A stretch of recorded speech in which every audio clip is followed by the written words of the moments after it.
अंधी माँ की दर्दनाक कहानी। विमल बहुत परेशान था। उसे समझ में नहीं आ रहा था कि वो इस परिस्थिति से कैसे निपटे। वो अपनी माँ को बहुत चाहता था, किंतु उसकी पत्नी और बच्चे उसकी माँ से बहुत दूर भागते थे, क्योंकि उसकी माँ की एक आंख नहीं थी। साथ ही उसकी कमर भी 90 अंश पर झुकी हुई थी। वैसे वह अपना काम सब खुद कर लेती थी, किंतु फिर भी वो उसकी पत्नी और बच्चों के लिए हमेशा खटकती है। दादी, आप ऊपर के कमरे में जाओ, मेरे दोस्त आ रहे हैं, विमल के बेटे अखिल ने बड़ी बेरुखी से कहा। पर बेटा, मैं तो यहाँ बहुत दूर बैठी हूँ, विमल की माँ ने बहुत प्यार से कहा। नहीं, आप उनके सामने मत रहो, वो मुझे चिढ़ाते हैं, अखिल ने जोर से डांटते हुए कहा। क्या हुआ अखिल, क्यों चिल्ला रहे हो? विमल की पत्नी कामिनी ने किचन से ही आवाज लगाई। देखो ना माँ, ये दादी यहीं ड्राइंग रूम में बैठी है और मेरे दोस्त आ रहे हैं, अखिल ने शिकायत भरे लहजे में कहा। माँ जी, आप ऊपर चली जाओ, क्यों हम लोगों को लजवाती हो? कामिनी ने बेटे का पक्ष लेते हुए कहा। बेचारी सरस्वती चुपचाप उठकर जीने के सहारे ऊपर जाने लगी। कमर झुकी होने के कारण उन्हें ऊपर चढ़ने में बहुत परेशानी हो रही थी, किंतु वो पूरी ताकत से ऊपर की एक अकेले कोने वाले कमरे में जाकर बैठ गई। विमल बाजू के कमरे से सब सुन रहा था। उसे कष्ट हो रहा था कि उसकी माँ को अपमानित होना पड़ रहा है, किंतु वह असहाय था। अगर वो कुछ कहता तो पत्नी और बच्चे उसका विरोध करने लगते। दूसरे उनके तर्क भी सही लगते हैं, क्योंकि वो एक प्रशासनिक अधिकारी था। उसका सामाजिक स्तर बहुत ऊंचा था। उसकी ससुराल भी एक उच्च घराने में थी, अतः चुपचाप इस तरह हर दिन अपनी माँ को अपमानित होते देखता रहता था। रात को विमल की पत्नी ने कहा, देखो जी, अब कुछ करो। कल कलेक्टर साहब की पत्नी आई थी। माँ जी अपनी देसी धुनधारा में उनसे मिली। मुझे बहुत शर्म आ रही थी, बताते हुए कि ये मेरी सास है। मैंने कह दिया कि दूर की रिश्तेदार हैं, इलाज कराने के लिए आई हैं। विमल को रोना आया, किंतु फिर भी वह चुप रहा। उसे समझ में नहीं आ रहा था कि वो क्या करे। अपने बेटे की मन स्थिति को सरस्वती अच्छी तरह से जानती थी और बेटे को कोई कष्ट न हो, इसलिए वो हर बात को चुपचाप सह लेती थी। विमल बहुत उदास होने लगा। एक तरफ परिवार और सामाजिक स्तर पर जीने की प्रतिबद्धता थी, तो दूसरी ओर माँ। आखिर माँ से अपने बेटे की यह हालत नहीं देखी गई। एक दिन उसने अपने बेटे से कहा, विमल, बहुत दिन हो गए हैं, मैं अपने गांव जाना चाहती हूँ, मुझे वहाँ पहुँचा दो। मेरा यहाँ मन नहीं लग रहा है। किंतु माँ, वहाँ तो कोई नहीं है, तुम्हारी देखभाल कौन करेगा? विमल ने आश्चर्य से पूछा। फिर हम सारी व्यवस्थाएं कर आएंगे ना कामिनी को तो जैसे मन की मुराद मिल गई हो।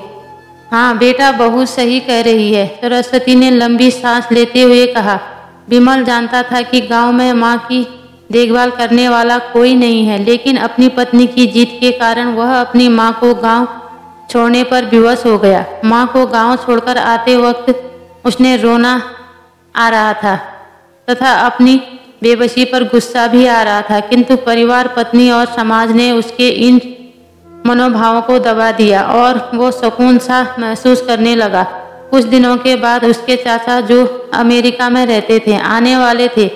जब विमल बहुत छोटा था, उसके पिता जीवित थे तब वो भारत आए थे और उसके बाद वो अब भारत आने वाले थे। पूरा परिवार और आस पड़ोस बहुत उत्साहित था। अमेरिका से विमल के डॉक्टर चाचा आ रहे थे। डॉक्टर रमेश ने जैसे ही घर में कदम रखा, सबने मिलकर बहुत उत्साह से उनका स्वागत किया। क्यों विमल भाभी नहीं दिख रही? कहाँ है? डॉक्टर रमेश ने उत्साहपूर्वक पूछा। जी, वो गांव में रहती है, यहाँ उनका मन नहीं लगा, कामिनी ने सपाट लहजे में उत्तर दिया। डॉक्टर रमेश ने विमल की ओर देखा तो विमल ने अपनी आंखें झुका ली। डॉक्टर रमेश सब समझ गए। बोले, कल हम भाभी से मिलने गांव चलेंगे। सब लोग दूसरे दिन सभी लोग गांव के घर में पहुंचे। देखा कि सरस्वती को बहुत तेज बुखार है और वह पलंग पर असहाय पड़ी है। डॉक्टर रमेश दौड़कर सरस्वती के पास गए, उनके पैर छूकर रोने लगे। सरस्वती की ये हालत उनकी कल्पना से परे थी। वाह बेटा विमल, तूने नाम तो उजागर कर दिया। अपनी माँ की ये हालत देखकर तुझे तो शर्म भी नहीं आ रही होगी। डॉक्टर रमेश ने विमल को लगभग डांटते हुए कहा। नहीं देवर जी, विमल का कोई दोष नहीं है, मैं खुद गांव आई थी। सरस्वती ने अपने बेटे का बचाव किया। मुझे सब पता चल गया। भाभी आप चुप रहो। क्यों बहू, तुम्हें अपनी सास की कुरूपता पसंद नहीं है? समाज में तुम्हें नीचा देखना पड़ता है ना? डॉक्टर रमेश ने कामिनी की ओर व्यंग से देखा।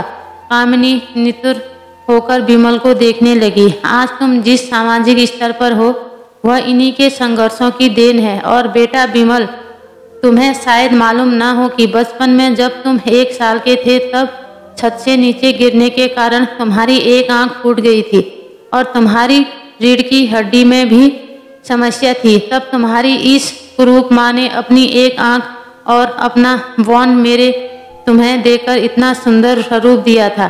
कामिनी बेटा, इतने सालों तक संघर्ष करके बेटे को प्रशासनिक अधिकारी बनाने वाली इस संघर्षशील औरत की तुम लोग ने ये दशा कर दी है। तुम्हें ईश्वर कभी माफ नहीं करेगा। डॉक्टर रमेश की आंखों से अश्रु जलधारा बह रही थी। अब भाभी आप मेरे साथ अमेरिका जाएंगी, यहाँ इन स्वार्थी लोगों के बीच नहीं रहेंगी। डॉक्टर रमेश ने सरस्वती से कहा। विमल को तो काटो तो खून नहीं था। डॉक्टर रमेश जो उसके चाचा थे, उन्होंने जो राज बताया उसके बाद तो विमल को यही लग रहा था कि उससे ज्यादा पापी इंसान इस दुनिया में कोई और नहीं है। वह दौड़ता गया और माँ सरस्वती के कदमों से लिपट गया। माँ, मेरा अपराध अब अक्षम्य है। मैं जानबूझकर चुप्पी साधे रहा, आपका अपमान करवाता रहा। अब सिर्फ आप ही उस घर में मेरे साथ रहेंगी और कोई नहीं। विमल ने आग्नेय दृष्टि से अपनी पत्नी की ओर बच्चों को देखा। कामिनी को भी बहुत पछतावा हो रहा था, किंतु उसकी हिम्मत नहीं हो रही थी कि वो सरस्वती से आंखें मिलाए। सरस्वती ने कामिनी की मन की स्थिति को समझकर उसको पुचकारते हुए अपने सास बुलाया और विमल को डांटते हुए कहा, खबरदार, जो मेरी बहू को मुझसे अलग करने की कोशिश की तो तुझे ही घर से बाहर निकाल दूंगी। कामिनी और बच्चों ने सरस्वती के पैर पकड़ते हुए अपने व्यवहार पर माफी मांगी और माँ के हृदय ने सबको माफ कर दिया। दोस्तों, आपको ये कहानी कैसी लगी? अच्छी लगी हो तो लाइक कीजिए, शेयर कीजिए, कमेंट कीजिए और मेरे चैनल को सब्सक्राइब कीजिए। पूरी कहानी सुनने के लिए आपका बहुत बहुत धन्यवाद।